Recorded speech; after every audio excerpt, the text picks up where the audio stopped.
Hi, grade 5. Today's lesson is called Run-On Sentences. What is a run-on sentence? A run-on sentence joins together two or more sentences that should be written separately. Okay, here's an example. My science class went on a nature hike. My teacher led the way. What's wrong with this sentence? These are two simple sentences that are combined as one. So we need to do one of two things. We can correct a run-on sentence by separating two complete ideas into two sentences. So separate the two simple sentences like this. My science class went on a nature hike, period. My teacher led the way. Another way is to correct the run-on sentence by rewriting it as a compound sentence. What is a compound sentence? It is when we have two or more simple sentences that are joined by a comma and the word and, but, or. So in this example, my science class went on a nature hike, comma, and my teacher led the way. Okay, so either of these are correct. How do we know if we should separate it into two sentences or rewrite it as a compound sentence? Depending on the directions, okay? So if I ask you to rewrite this as a compound sentence, you know that that means we combine them using comma and, comma but, or comma or, depending on the sentence. Okay, so let's try out some of these problems together. Some of these questions. Open your language arts textbook to page 24.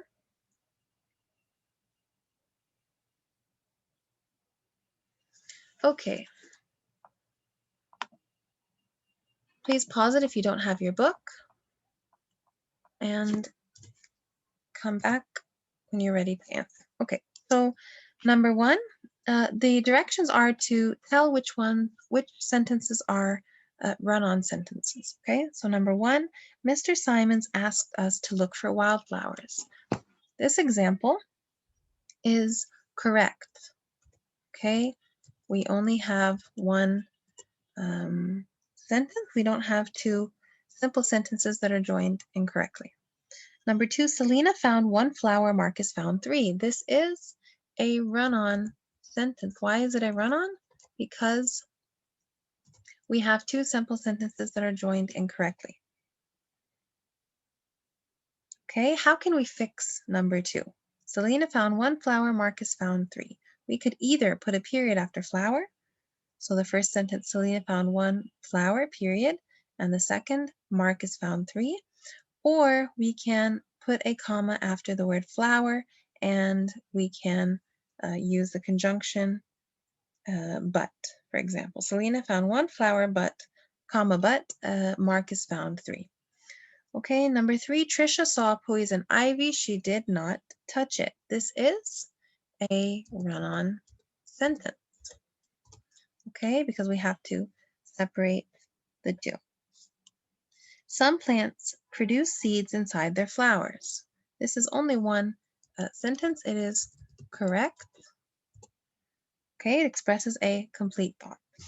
Number five, we looked for dandelion seeds. They were hard to find. This is another run-on sentence. Okay, on the next page, so let's change here, 24 and 25. Okay, on the next page, number 6, we're going to write correct or run on. Number 6, some seeds are carried through the air. This is correct. Number 7, butterflies pollinate some plants. This helps the plants reproduce. This sentence is a run-on. Number 8, Mr. Simons pointed to a small flower. This is correct. Number 9, a butterfly perched on a petal. We saw the pollen. This is a run-on sentence. So we should separate those two. And number 10, Alberto sneezed loudly. The butterfly flew away. This is a run-on sentence. Okay.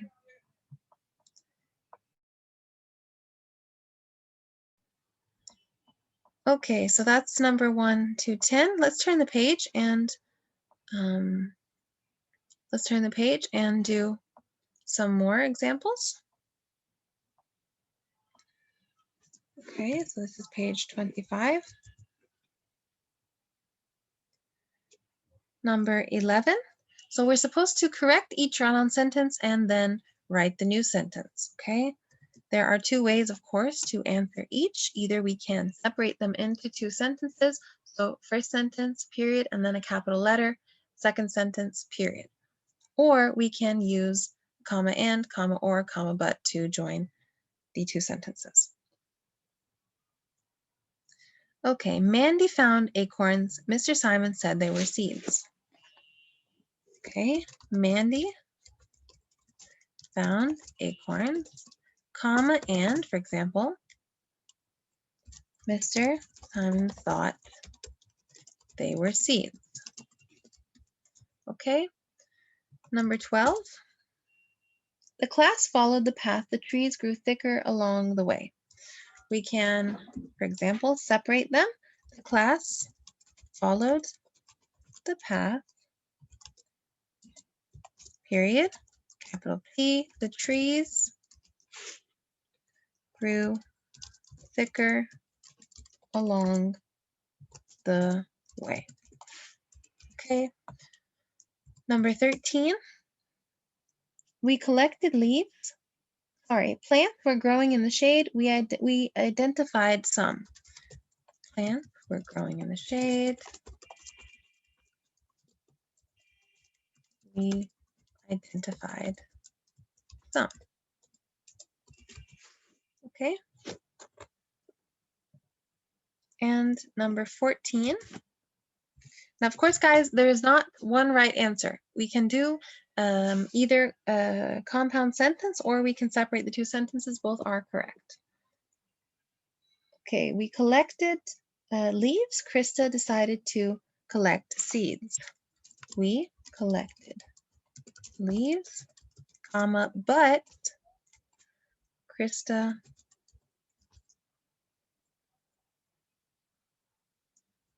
decided to collect seeds. Okay, and number 15. Alberto sneezed loudly. Oh, sorry, number 15. We identified each leaf. Everyone planned to make books. Okay, we can separate these. We identified each leaf. How about a period? Okay. Everyone planned to make books. Okay. So just to show you guys another way that we can write number 15, for example, and this is the same for all of them.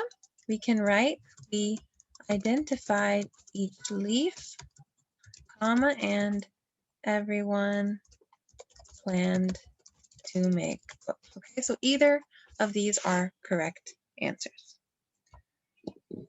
Okay, so that's it for run-on sentences. We also completed the language arts workbook.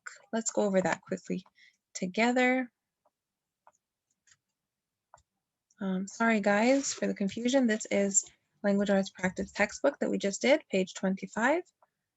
Now let's do the practice workbook. Okay, because we have a page on run-on sentences there as well.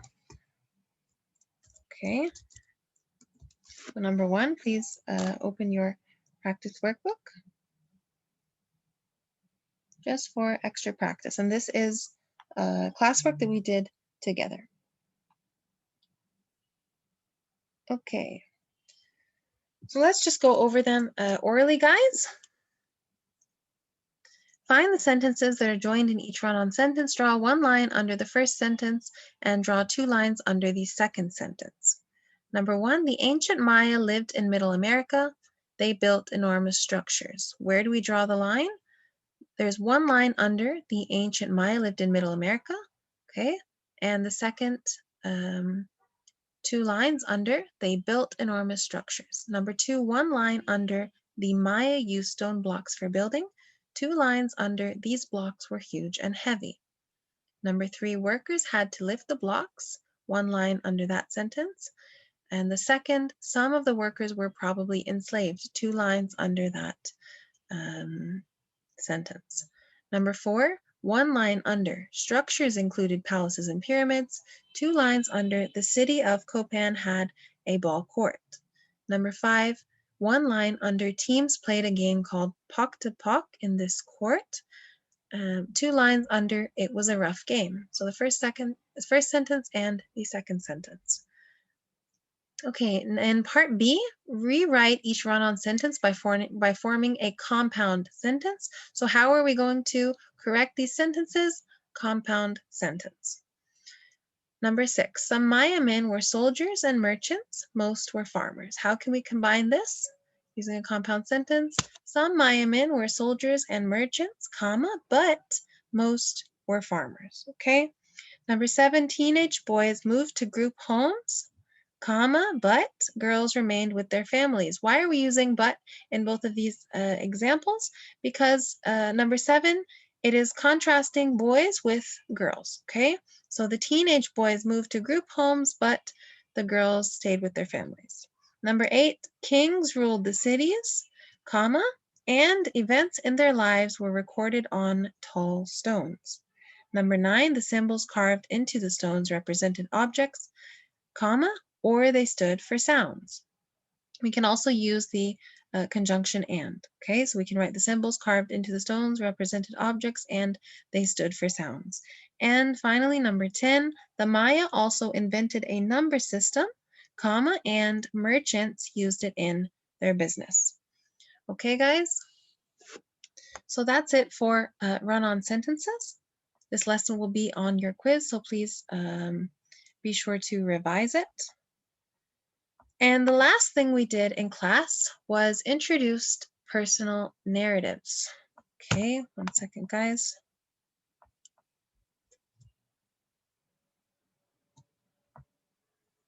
All right, so here we go. Writing personal narrative. What is a personal narrative? A personal narrative is a form of writing that tells what happened to you, including what you did and how you felt about the experience. What are the features of a good personal narrative? It tells a story from personal experience, so something that I experienced firsthand, something that happened to me personally. It expresses the writer's feelings by using the first person point of view. So I am the one who is expressing my feelings, okay? So I use the personal pronouns I, me, and my, okay? It must have an interesting beginning, middle, and end, okay, to capture the reader's attention and keep them interested throughout your narrative. Next, it shares events in a sequence that makes sense. So you don't want to confuse your readers, okay, because they don't know the events, the order in which the events happened like you do, okay? So always use sequence that makes sense. And finally, it uses time order words to connect ideas and show the sequence of events, okay? We will talk more about time order words in our next session.